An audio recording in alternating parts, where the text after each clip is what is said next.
I'm Mary Stutz, and welcome to the Mary Factor Power to Transform. You're in for a treat today, as you're going to get to listen in on one of my talks given during my book tour for my new book, The Missing Mentor: Women Advising Women on Power, Progress, and Priorities. The book has been dubbed a surrogate mentor by many of the journalists who interviewed me, but it tells women how to advance your career with or without a mentor. Stay tuned, you're going to enjoy it, and I'll be back right after this. I'm Kirsten Gorsuch, and I am Vice President of Corporate Communications and co-chair of the VP Women's Network. We are thrilled to be having this event today, and me personally to have a friend and a colleague, Mary Stutz, here to speak with you about a topic that I know you all are very passionate about. By way of introduction, I just want to make sure everybody also knows we do have several participants on Medtronic TV. And so in addition to everybody in this room, those of you on Medtronic TV, if you have a question during the Q&A session, feel free to email to the address that we provided earlier, and we'll get your question up to Mary for the Q&A period.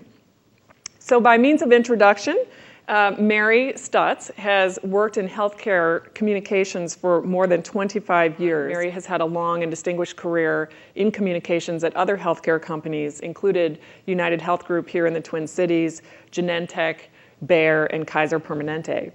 She's the author of 2 books and is a distinguished lecturer and regularly featured at conferences like this, along with television and print appearances. Her second book, and the one that she's going to be talking about today, The Missing Mentor: Women Advising Women on Power, Progress, and Priorities, hit bookstores this past June. And her first book, 10 Keys to Overcoming Disappointment, was released in 2005 and is in its second printing. And she is a member of a number of professional and community organizations, including serving on the board of directors of the Wellness Community and the Gildas Club Worldwide, as well as CASA, court-appointed special advocates for foster children in the court system. So with that, I'm going to turn it over to Mary. If you have not picked up a book, you're welcome to take a free copy of Mary's book and have that with you either before or after, and Mary is going to be available at the end of her session to sign if you're interested in a book signing. She's going to talk for a few minutes, 30 minutes or so, and then she's going to take Q&A for as long as you all are interested in asking questions. So I encourage you all to participate, and we'll have someone with a microphone who will be in the audience who can come around if you have a question. So with that, Mary, welcome to Medtronic.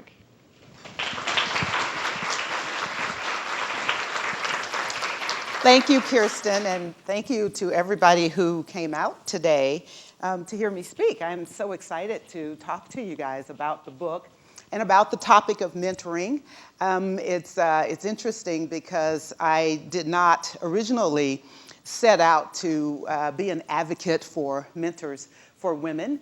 But it evolved as I was going out speaking, and just in the course of my work as the head of communications at various companies, just as Kirsten is, and typically we are asked to go out and speak. And when I would go out and speak, I would have so many women inevitably coming up to me afterwards saying, "Wow, I really enjoyed what you had to say. Would you mentor me?" And initially, I tried to mentor them all. And after a while, I realized, okay, that's not working. So I came up with the idea of wanting to have the ability to help folks who were asking for mentoring because, at the end of the day, I saw myself in these women. They're bright, ambitious, a lot to offer, wanting to give more and do more and be more. And I thought, well, I know what I'll do. I'll write a book and tell them what I would tell them if I had time to tell them. And so that's what I did. And I'm going to talk to you about that a little bit today. And as Kirsten said, I'll probably talk for about half an hour, but I really like the Q&A. That's my favorite part of the presentation. So I want to give you some facts and information and background, and then I want to open it up for Q&A, so please don't be shy. So we'll just run through why mentoring is important, the core elements of mentoring, the derailers. I have a thing right here in front of me that tells me what the slide says, and the takeaways. So as I said, why mentoring is important. So when I went out and started working on the book, I found that there were a lot of women who also had this burden of wanting to help and wanting to mentor, but not having the, I think I want to go back. Okay. But not having the ability to do that. And what I found was that a couple of things. One is that men do more mentoring than women, and that's a good thing. So if you have a male mentor, by all means, please work with him and take advantage of that. That's great. And when I would talk to women who would come up to me and say, would you mentor me? I'd say, well, do you have like your boss or somebody that you work with? And a lot of times, invariably, they would say, yes, my boss mentors me, or my supervisor or whatever, but it's a man. And they said that I want to talk to women who've moved up the ladder, who have dealt with the same types of challenges that I am dealing with, and the same types of decision making. Because at the end of the day, there are just places that men will not go when mentoring and when talking to you. I mean, I don't know about you, but I think maybe in my whole career, I've heard one man mention work-life balance, right? You just don't, for the most part, hear them talking about that. I also, as we did the research, we found that women in leadership, no matter how high up a woman goes in her career, she still has the primary accountability for home and family. About 90% of men in senior executive levels, the C-suite, have stay-at-home spouses. About 80% of women in senior management levels or C-suite jobs have spouses who work. So then, the primary accountability for home and family falls on them, and as a result, that cuts into their ability to mentor. And when I was laughing with Kirsten when I talked to her about this, as I worked on the book and I shared my information on how I advanced my career with and without a mentor, I thought, wow, wouldn't it be great if I talked to women from other career paths, lawyers, doctors, finance, or whatever, and let them tell how they advanced their career with or without mentors. So there are 10 women profiled in the book who are sharing how they advanced their careers.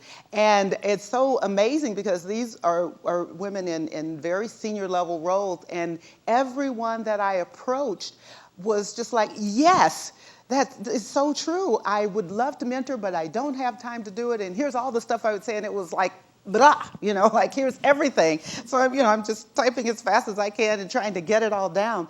But so the missing mentor is actually referring to women in senior management who would be mentors if they had the time to mentor, and they're sharing their experiences and how they advance their careers. So I want to talk to you about why mentoring is so important. When I did an interview with Tavis Smiley not too long ago about the book, and one of the first questions he asked me was, well, women seem to be doing okay to me. You look in California, you've got Meg Whitman running for governor, Carly Fiorina running for senator. A new study just came out that women have surpassed men in the workforce. There are more women than men in the workforce. And he says, so women seem to be doing okay to me. And I said, yeah, they are in the workforce, but guess what? What are they doing in the workforce? How are they advancing? What roles are they in? Here at Medtronic, you have 65 VPs are women out of 400 in a 40,000 employee organization. So yes, women are in the workforce, but a 2005 study that we cite in the book suggests that there's an imbalance between male and female work experiences that develop managerial experiences conducive to developing strategic thinking abilities. So what do I mean by that? So this study was put together in 2005 to determine what were the key job experiences necessary to develop strategic thinking ability. One of the findings of the study that they weren't even looking for, this was not even what they were looking for, was that women were not getting access to the experiences that were going to allow them to move up in their career. And these are the types of experiences. Number one is mentoring. That's the number one experience that you will need to develop general managerial learning and strategic thinking. The other one are things like job rotations, things like scope expansions, leads in a startup, or helping the company deal with a difficult situation or crisis or a challenging assignment, having accountability for a P&L center, profit and loss center that you are managing.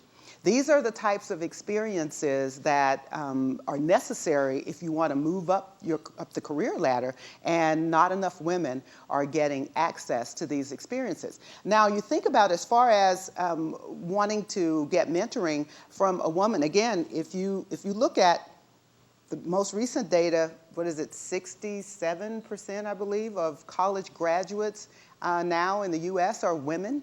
And it's even higher in Europe. So you have those women flooding into the marketplace, plus the women already in the marketplace, right, looking to move up.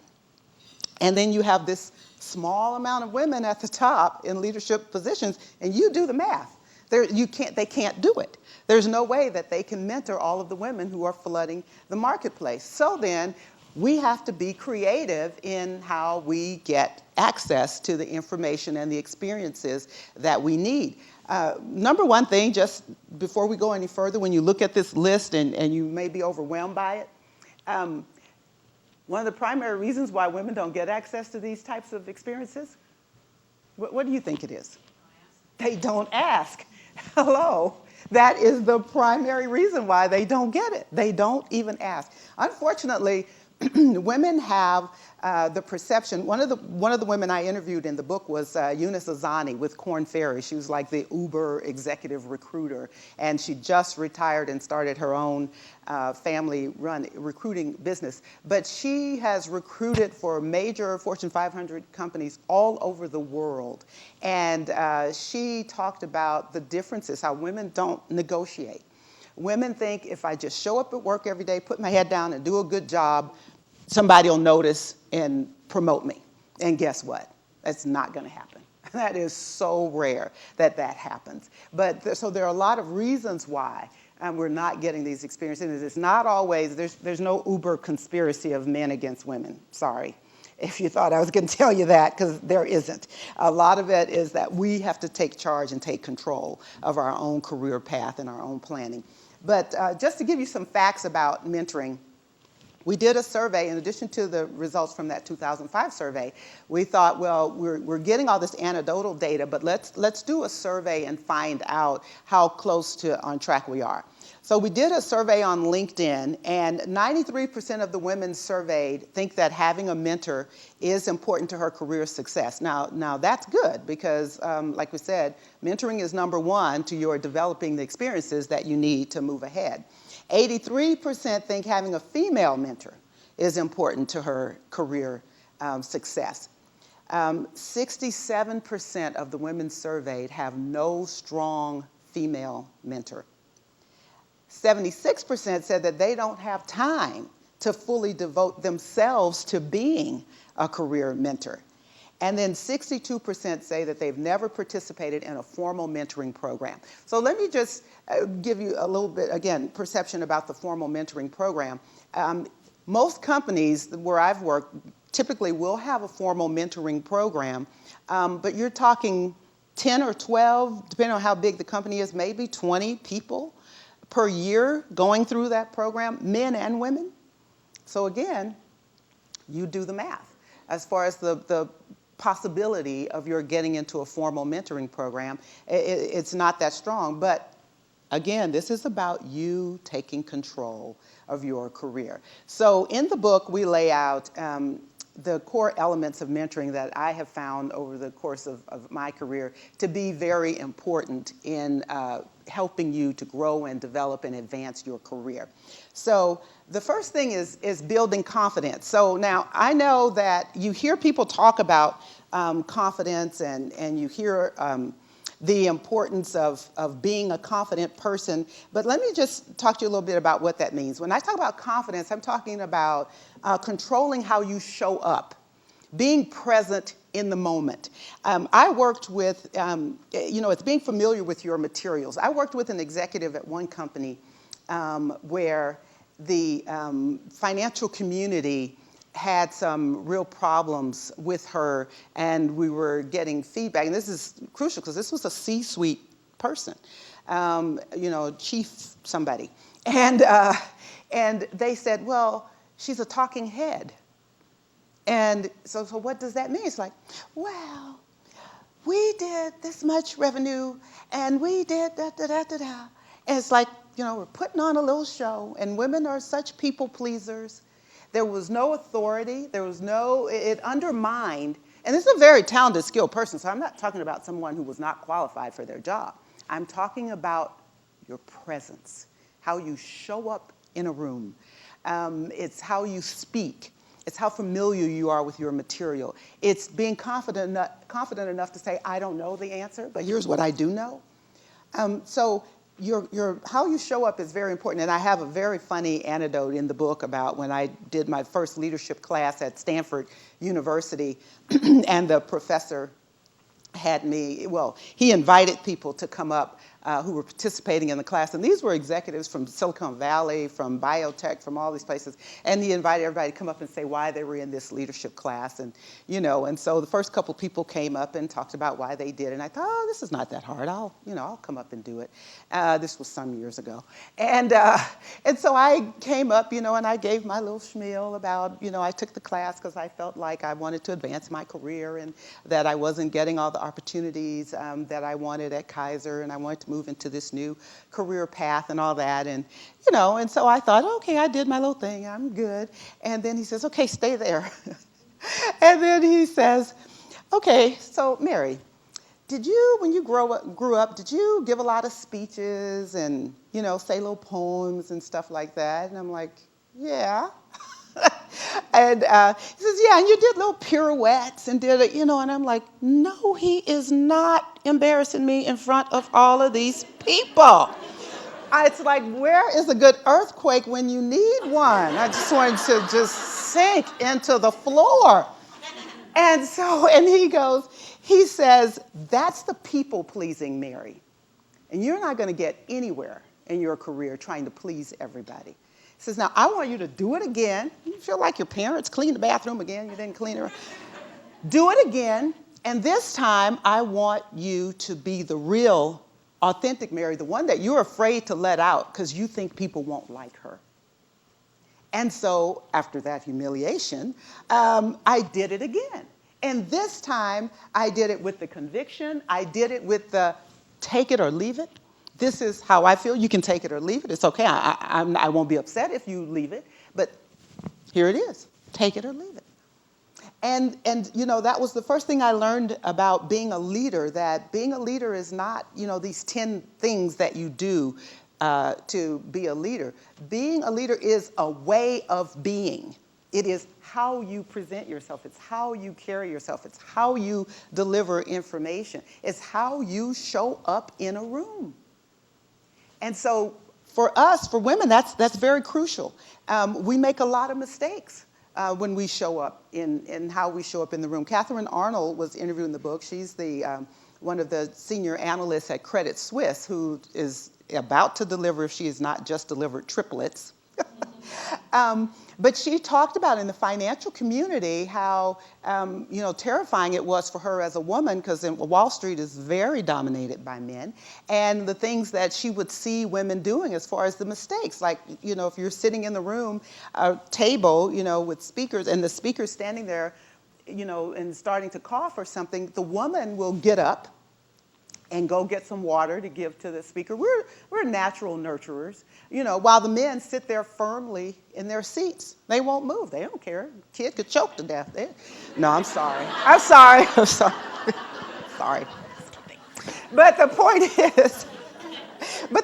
is that, so she said, because we are natural nurturers, that she developed the habit of, if you saw somebody in distress or whatever, of passing the water down to the men to say, give it to the speaker or whatever, as opposed to getting up, running over there and doing it herself. These are just little small things, but it just to help you think and understand how you are showing up in a room, because it does matter. What's the saying? You never get a second chance to make a first impression.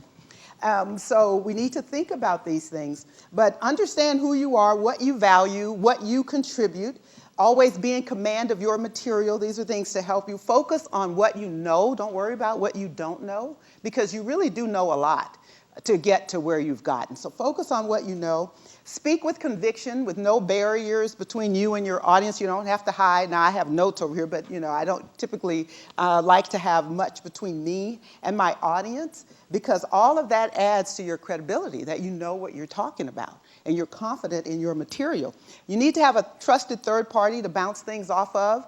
It could be, a mentor, maybe not. Maybe it's just a trusted third party. We need to make sure that we get a broader definition of mentoring and who a mentor is, so that you don't feel like you don't have any choices.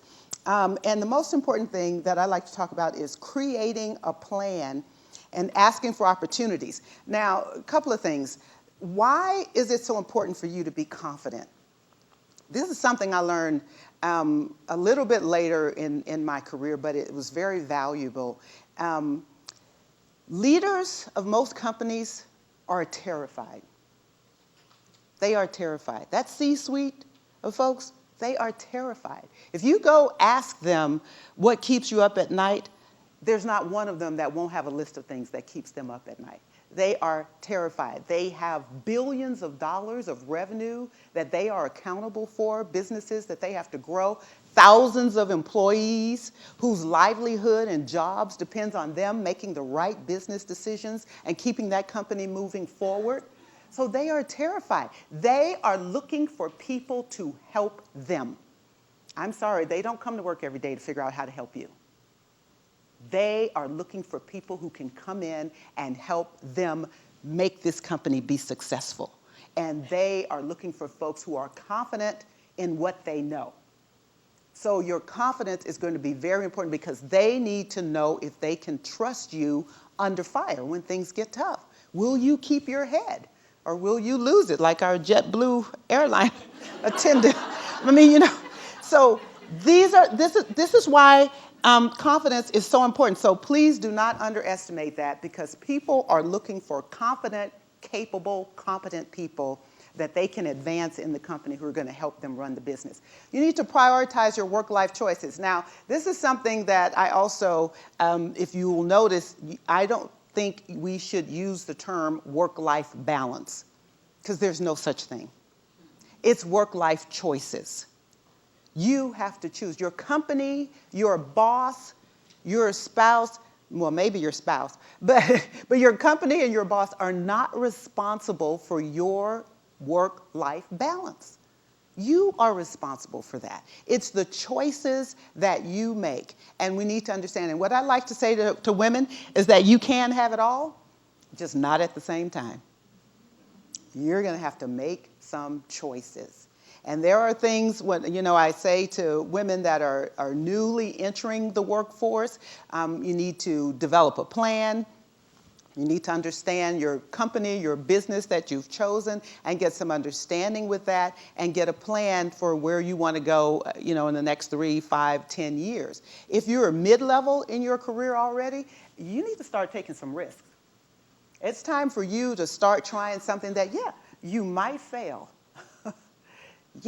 Take the risk, or otherwise you will get stuck in a rut and you will become resistant to change. And I have worked with people like that, and it is not a pleasant experience, because they have let the moment pass and they are afraid of change and taking chances, and their thoughts aren't there. They're not being innovative. They're not contributing to the brainstorming and the innovation of the company and kind of the continuous quality improvement. They've kind of shut down. So you don't want to be that way. You want to start taking some risks. Go after that job that you put off for all this time, or go back to school, or whatever it is. We have in the book, and each chapter there's a case study of different women and actual questions that I've actually gotten and answered, and worked through with women what they should do in the various situations, whatever they asked for. So you will enjoy that. But the point is that you will need to take some chances in your career And you need to start looking now at what might those chances be if you're mid-level, if you've been in the workforce beyond 5 years or more. It's time for you to start taking some risks. And prioritization is up to you. Talk to your family and your kids. I have another funny anecdote in this chapter about when I went to graduate school. And oh my gosh, I was in graduate school with 3 children and a husband, so 4 kids, and working full time. And, and it just seemed like everything just went crazy and fell apart. And to the point that I called like the employee, the EAP, the employee assistance hotline, to talk to a counselor. It's like, hello. And it was a gentleman on the phone. He's like, yes, may I help you? He's like, yeah, I'm in graduate school, and my husband and my kids have just gone crazy. Or maybe it's me, and tell me if it's me, because I think I need to quit graduate school. And, and the guy is like, okay, so tell me about, graduate. It's like, well, yeah, I'm in graduate school. My boss, who was my mentor, recommended that I go to graduate school. And if you have a mentor and they give you some advice like that, you should probably do it. Although in the book we talk about times where sometimes your mentor may give you advice and you shouldn't do it. So don't lose your mind just because you have a mentor.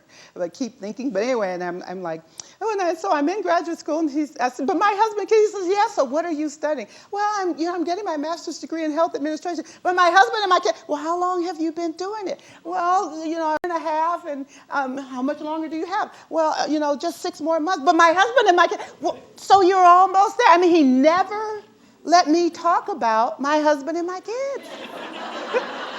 Because it was not about my husband and my kids.